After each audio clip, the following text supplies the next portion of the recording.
Assalamualaikum warahmatullahi wabarakatuh. Waalaikumsalam warahmatullahi Waalaikumsalam. wabarakatuh. Pada kesempatan ini kita masih diberi kesehatan untuk berkumpul kembali. Baiklah Ibu, mulai saja pembelajaran kita. Sebelum kita mulai, sama-sama kita baca aja. Bismillahirrahmanirrahim. Raditu billahi rabba wa bil islami dina wa bil muhammadi nabiyya wa rasula.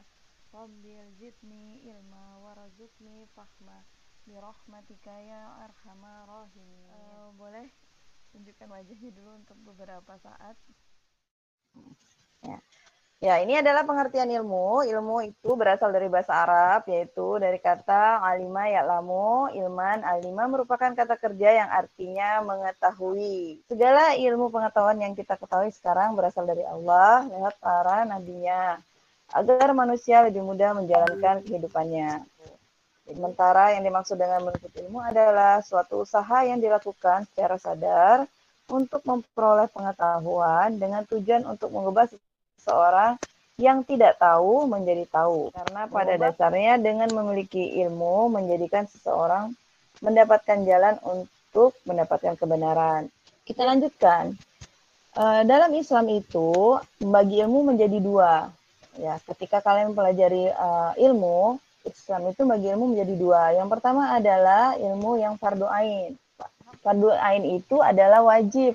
Kewajiban yang bagaimana? Kewajiban yang melekat pada setiap individu, ya. Jadi tidak bisa diwakilkan. Ilmu fardu ain adalah ilmu yang wajib dipelajari setiap muslim.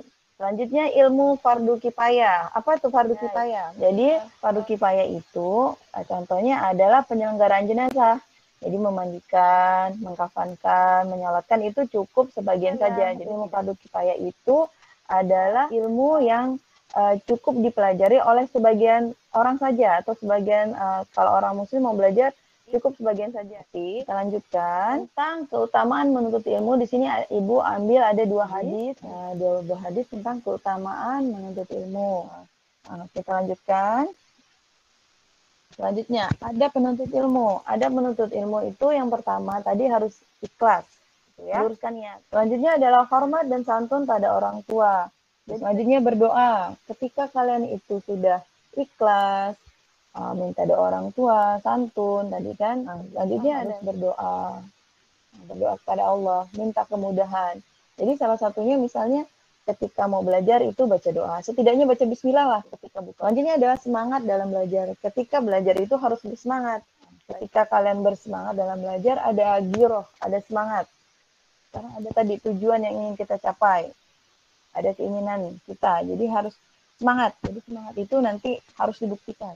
Selanjutnya adalah mengamalkan ilmu yang telah didapat. Ketika kalian sudah mendapatkan ilmu, lebih afdalnya adalah kalian mengamalkan. Karena kalau mengamalkan, kalian itu kan makin ingat. Makin ingat dengan apa yang sudah kalian pelajari. Jadi ingat. Selanjutnya menyampaikan ilmu. Ketika kamu sudah ingat tadi, sampaikan. Dalam menuntut ilmu, hendaklah tabah dan sabar dalam menghadapi berbagai macam bahaya. Kayak tadi kan orang-orang menuntut ilmu tuh kita lihat. Sebenarnya kita itu tidak layak untuk bermalas-malasan, untuk tidur-tiduran ketika kita belajar. Kenapa? Kita lihat perjuangan orang-orang yang kita lihat di gambar sebelumnya. Kan dia untuk belajar itu, untuk menyampaikan dirinya dari rumah ke sekolah itu perlu perjuangan. Bisa aja kalau nasib tidak bagus, bisa aja jatuh ke dalam air, bisa hanyut, bisa dapat musibah apa yang kita tidak bisa kita bayangkan. Seperti itu ya. Jadi ketika kita posisinya kita ini ada kemudahan untuk belajar, syukuri dengan semangat. Kita lanjutkan dengan indikator semangat menuntut ilmu adalah fokus terhadap materi yang disampaikan guru. Ketika guru mengajar, sebaiknya itu kamu itu fokus, ya. Mengabaikan segala sesuatu yang tidak terkait dengan pelajaran. Misalnya di atas meja kamu tuh kan sekarang lagi belajar agama, tapi di atas meja tuh ada buku fisika, kimia, matematika. Sebaiknya itu ditepikan dahulu karena akan mengganggu konsentrasi. Jadi harus diabaikan segala sesuatu yang tidak ada kaitannya dengan agama, misalnya seperti itu. Mempunyai rasa ingin tahu yang tinggi terhadap materi yang dipelajari. Oh, kita ini mau belajar ini, apa aja ya mau dipelajari ya, seperti itu. Kamu bila perlu kan, Ibu udah kasih materi sebelumnya, kamu bisa baca. Kayak ini saya kurang ngerti nih, saya mau tanya lah nanti sama Ibu ini ya. Boleh. mempunyai keinginan untuk menguasai dan mempraktekkan materi yang disampaikan dengan guru. Setelah kamu tahu, tadi kamu mempraktekkan materi yang disampaikan dari guru kamu. Selanjutnya, tidak pernah putus asa ketika menemui kegagalan. Berusaha untuk terus memperbaiki. Jadi ketika gagal, misal kayak gini, ketika kamu belajar, kamu nih udah lurus nih, udah niatnya udah betul, udah minta doakan juga, itu kan udah lurus tuh, udah betul semuanya. Tapi kenapa hasilnya tidak memuaskan? Kembali kamu harus sabar, tidak putus asa. Misalnya, ini udah jujur kok Bu, udah belajar juga, kok masih remedial? Allah itu punya rencana yang kamu tidak tahu. Ini ketika kamu tidak lulus, qadarullah itu kan itu kehendak Allah. Yang penting kamu sudah melakukan segala sesuatu itu udah sesuai indikator indikatornya Allah. Maksudnya udah jujur, udah melaksanakan sesuai urutan tadi kan, ikhlas udah ikhlas, minta doa udah minta doa, itu segala macam. Ternyata kamu masih tidak lulus ataupun kamu gagal. Itu adalah ketentuan Allah. Mungkin Allah ada rencana kamu tidak lulus atau gagal agar kamu lebih belajar lagi, supaya kamu lebih belajar lagi, supaya kamu lebih paham lagi. Itu. Jadi kita jangan langsung, ya Allah ini tidak sayang. Tidak seperti itu ya. Jadi karena Allah sayang, ini lain halnya kalau kamu melakukan kecurangan. Ya, jadi kalau kita melakukan kecurangan, selamanya kita tidak akan merasa, pasti ada rasa ketidakpuasan terhadap diri sendiri karena melakukan kecurangan tadi. Selanjutnya, dalam menuntut ilmu, jadi tidak bisa dilepaskan dari peranan seorang guru. Karena itu, akhlak atau adab seorang penuntut terhadap guru harus diperhatikan. Jadi, ketika kalian itu belajar atau menuntut ilmu, itu kan pasti memerlukan guru. Jadi, yang pertama adalah mahabbah atau cinta kepada guru. Jadi, kalau bukti tanda cinta seorang penuntut ilmu terhadap gurunya adalah sering mendoakan. Jadi ketika kita belajar itu bukan cuma ilmu aja yang kita inginkan, tapi keberkahan. Nanti kita jelaskan tentang keberkahan. Jadi Imam Ahmad Ibnu Abbas, muridnya Imam Syafi'i, selalu mendoakan gurunya. Imam Ahmad aja selalu mendoakan gurunya. Selanjutnya adalah biasa menyebutkan kebaikan. Jadi ketika karena kita cinta dengan guru kita, tadi kita biasa menyebutkan kebaikan. Jangan sebutkan keburukannya. Jadi jangan sebutkan keburukan, sebut aja kebaikannya. Kebaikan Bapak ini ramah, Bapak ini suka senyum, Bapak ini suka mengingatkan, Bapak ini suka negur, seperti itu. Ya, Bapak ini kalau jangan biasakan berprasangka buruk pada guru. Misalnya suatu saat ibunya tuh cemberut gitu, ibu ini marah dengan saya nih. Jangan biasakan berprasangka buruk kepada guru. Jadi tadi ya, bukti cinta atau tanda kecintaan seorang penuntut ilmu kepada gurunya adalah pertama sering mendoakan, selanjutnya biasa menyebut kebaikan, jangan biasa berprasangka buruk. Jadi kalau apabila kalian itu belajar mencari orang yang tidak atau mencari guru yang sempurna, guru yang tidak pernah ada kekurangan itu tidak akan pernah ada. Tidak akan pernah ada, selanjutnya kamu tidak akan pernah punya guru dan tidak akan pernah belajar. Jadi manusia itu pasti ada kekurangannya. Ya, pasti ada kekurangannya. Jadi sebaiknya kita selalu menyebut kebaikannya. Sebut kebaikannya saja. Jangan berprasangka buruk pada guru. Selanjutnya, adab atau tata krama terhadap guru. Ketika berpapasan, usahakan selalu memberi salam terlebih dahulu. Selanjutnya, jangan berjalan di hadapan guru. Apa salahnya kamu menyingkir dulu sebentar atau menepis sebentar, biarkan gurunya lewat dulu. Seperti itu ya. Tidak duduk di tempat yang biasa diduduki guru. Biasa kan di kelas tuh ada tempat duduk guru yang khusus untuk gurunya kan. Jadi jangan biasakan duduk di tempat duduk guru. Selanjutnya tidak berkata-kata sebelum diizinkan. Belum diizinkan ngomong, dosa ngomong dulu. Selanjutnya banyak tidak diizinkan terlalu banyak berkata-kata di hadapan guru. Terlalu banyak berkata-kata tidak boleh juga. Ketika berkata-kata harus izin dulu. Tidak berkata sesuatu yang tidak ditanyakan guru. Kalau tidak ditanya, jangan berbicara. Boleh ngomong itu boleh. Tapi kan ada adabnya. Yang gurunya lagi nerangkan, ibu. Terus setidaknya misalnya kamu kebelet pipis, angkat tangan dulu. Jadi kan gurunya lihat, kenapa? Bu izin keluar, mau ke belakang. Seperti itu ya.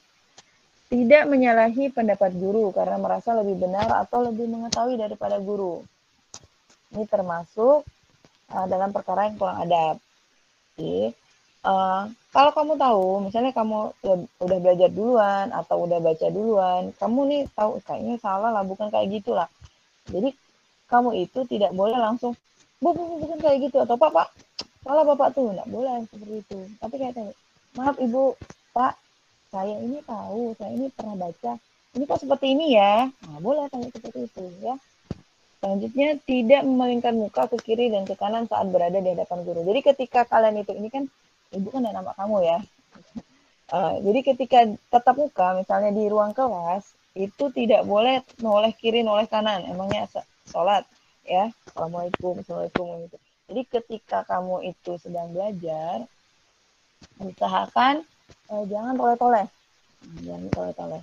Duduknya itu tenang. Ada yang orang yang duduknya nggak bisa tenang tuh kan, goyang sana, goyang sini, gelisah aja dia. Ada. Itu kan nampak sebenarnya. Jadi nampak orang itu siap atau tidak menerima pelajaran ketika di kelas. Ini kan kamu nih tips nih.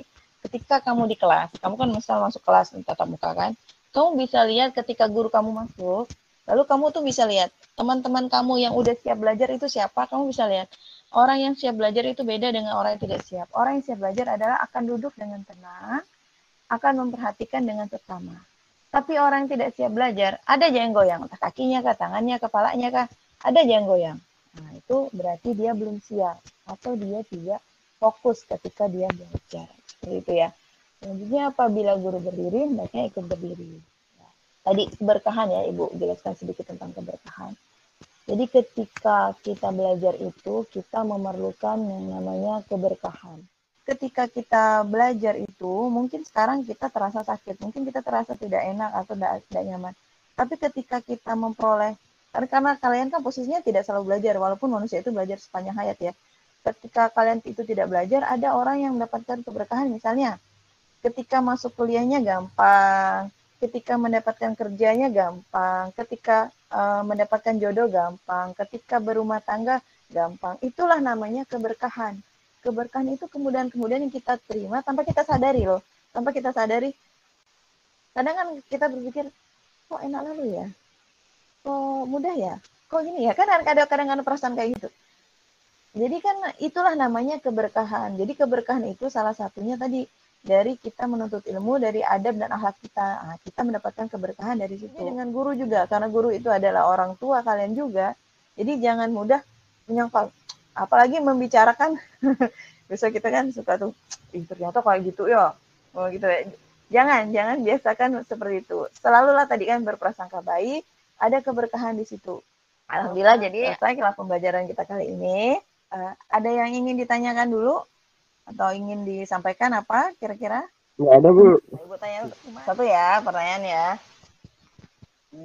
Ketika kita belajar itu kan harus ikhlas. Tolong kamu definisikan ikhlas menurut kamu itu apa sih? Ikhlas dalam belajar itu kayak bersungguh-sungguh, Bu. Bersungguh-sungguh pelajaran itu. Iya, diluruskan niatnya nak ya. Tujuan sekarang kamu belajar adalah untuk mendapatkan keridhaan Allah, ya. Benar, untuk mengetahui materi, untuk apa itu ya benar. Tapi yang utama itu, kalian belajar itu untuk mendapatkan keridhaan Allah. Jadi kalau ditanya, tujuan kamu sekolah apa? Supaya Allah itu ridho. Ya, karena menuntut ilmu adalah kewajiban. Gimana Bang Sarul? Ya, Bu. Nah, apa tujuan kamu belajar sekolah? Tujuannya supaya Bang Ici, apa Bang Ici? Bang Ici gimana? Tujuan kamu sekolah itu apa? ridho Allah Subhanahu wa taala, Bu. Ya gitulah kayak Bang Sarul tuh, mencari ridho Allah Subhanahu wa taala. Ya, jadi itu ya tugas itu bisa dilihat, dikirimkan di Google Form. Untuk sebagian mungkin udah ngerjakan. Bang Eki udah ngerjakan? Udah, Bu, semuanya, Bu. Udah dikerjakan. Ya, Bang Sarul udah? Satu lagi, Bu. Satu lagi ya. Silakan dikerjakan, nanti dikirimkan ke Ibu ya. Baik, Bu. Pembelajaran kita hari ini hanya sampai sini aja. Kalau ada yang ingin ditanyakan, Ibu masih bisa dihubungi. Kalian tahu kan? kita bisa ketemu di sekolah. Kita tutup pembelajaran ini dengan berdoa. Sebelumnya Ibu minta maaf apabila dalam pembelajaran ini ada kata-kata ataupun perkataan yang kurang berkenan. Ibu minta maaf.